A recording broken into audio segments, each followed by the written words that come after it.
मुंबई से आपको अहम खबर बता दें, जहां मुंबई में रेप के मुलजिम का सीसीटीवी फुटेज सामने आया है।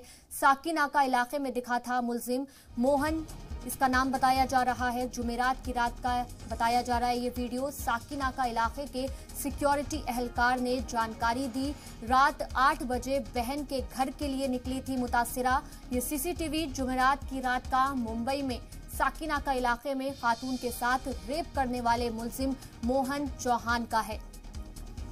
साकीनाका में मुतासिरा पर चाकू से जानलेवा हमला भी किया गया था।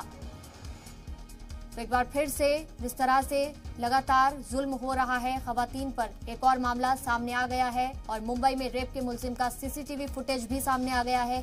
साकीनाका इलाके में मुलजिम मोहन दिखाई दिया था। जुमेरात की रात का वीडियो बताया जा रहा है जो हम आपको दिखा रहे हैं। साकीनाका इलाके के सिक्योरिटी एहलकार ने इस बारे में जानकारी दी। रात 8 बजे बहन के घर के लिए निकली थी मुतासिरा। ये सीसीटीवी जुमेरात की रात का मुंबई में साकीनाका इलाके में खातून के साथ रेप करने वाले मुलजिम मोहन चौहान का है। साकीनाका में मुतासिरा पर चाकू से जानलेवा हमला भी किया गया था। तो साकीनाका इलाके में ये मुलजिम दिखाई दिया है, सीसीटीवी कैमरे में कैद हो गया है। इसका नाम मोहन बताया जा रहा है।